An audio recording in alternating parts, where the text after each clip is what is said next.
दोस्तों, भारत की धरती पर जब भी साइंस एंड टेक्नोलॉजी की उथल पुथल होती है तो दुनिया हैरान रह जाती है। और अब कुछ ऐसा ही हुआ है जिसने पूरी दुनिया को सोचने पर मजबूर कर दिया है। DRDO ने जहां अपने अतुलनीय पराक्रम से भारत को बैलिस्टिक मिसाइल डिफेंस सिस्टम के जरिए रूस, अमेरिका और चीन जैसे ताकतवर देश की बराबरी में लाकर खड़ा कर दिया है, वहीं भारत के इसरो ने कुछ ऐसा कर दिखाया है जो अब तक किसी भी देश के वैज्ञानिकों की सोच से भी परे था। दोस्तों, ये कहानी है उस सपने की जिसे इसरो ने हकीकत में बदल दिया है। एक ऐसा प्लेन जो ना सिर्फ अंतरिक्ष की ऊंचाइयों को छू सकता है बल्कि अंतरिक्ष से 9 से 10 मैक की रफ्तार से हाइपरसोनिक मिसाइल दागकर दुश्मनों का नामो निशान मिटा सकता है। ये कोई साधारण प्लेन नहीं है बल्कि एक मायावी स्पेस प्लेन है जिसे इसरो ने अपने महत्वाकांक्षी प्रोजेक्ट TSO यानी कि 2 स्टेज 2 ऑर्बिट के तहत डेवलप किया है। क्या आप सोच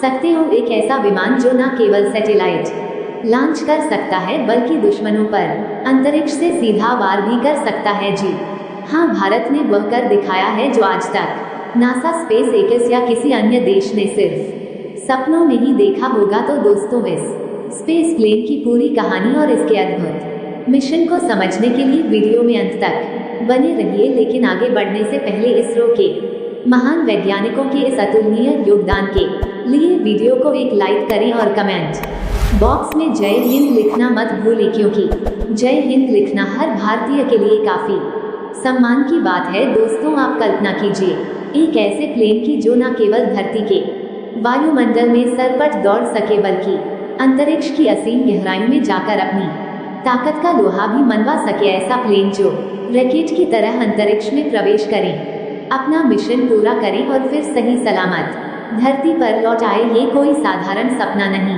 है बल्कि इसरो की असाधारण वैज्ञानिक सोच का नतीजा है। दुनिया के सबसे बड़े स्पेस प्रोग्राम जैसे कि नासा और स्पेस एक्स ने भी आज तक ऐसा कोई सिस्टम तैयार नहीं किया है। स्पेस एक्स के यूज रॉकेट्स ने जरूर अपनी छाप छोड़ी है, लेकिन इसरो ने इस उपलब्धि को एक कदम और आगे बढ़ा दिया है। इसरो के वैज्ञानिकों ने एक ऐसा स्पेस प्लेन विकसित किया है जो रॉकेट की तरह अंतरिक्ष में उड़ान भरेगा, सैटेलाइट को उसकी कक्षा में स्थापित करेगा और अगर जरूरत पड़े तो दुश्मनों पर ऐसा प्रहार करेगा जिसे रोक पाना नामुमकिन होगा। फर्क सिर्फ इतना है कि ये प्लेन दुश्मनों पर कहर भर पाने के बाद दोबारा अपने बेस पर लौटने में पूरी तरह सक्षम है। यह उपलब्धि न केवल भारत को तकनीकी रूप से सबसे आगे खड़ा करती है बल्कि हमारे दुश्मनों के लिए एक स्पष्ट संदेश है कि अब भारत को चुनौती देना उनके लिए विनाशकारी साबित हो सकता है। आपकी जानकारी के लिए बता दूं कि इसरो मुख्य रूप से अंतरिक्ष अनुसंधान के लिए जानी जाती है,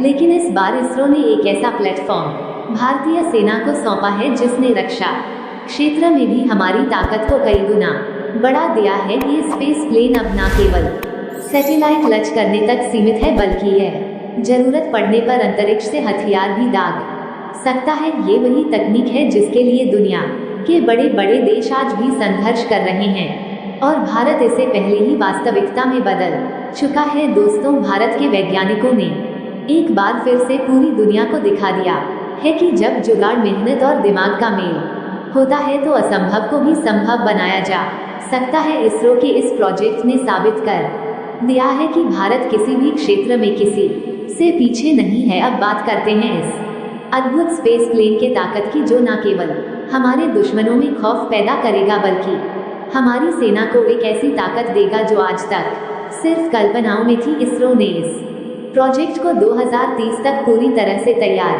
करने का लक्ष्य रखा है और अगर आपने निहाल की खबरों पर ध्यान दिया होगा तो आपने जरूर देखा होगा कि इसरो ने एक रियूजेबल स्पेसक्राफ्ट की टेस्टिंग की थी जो अंतरिक्ष में गया और फिर सफलतापूर्वक धरती पर लौट आया। ये टेस्टिंग पूरी तरह से अनमैन्ड थी, यानी कि इसमें कोई भी पायलट नहीं था। सब कुछ ऑटोमेटिक सिस्टम और रोबोटिक्स तकनीक से कंट्रोल किया गया था। लेकिन ये तो केवल शुरुआत है, जब असली TSTPC में पायलट बैठेगा और इसे अंतरिक्ष के आखिरी छोर तक ले जाएगा।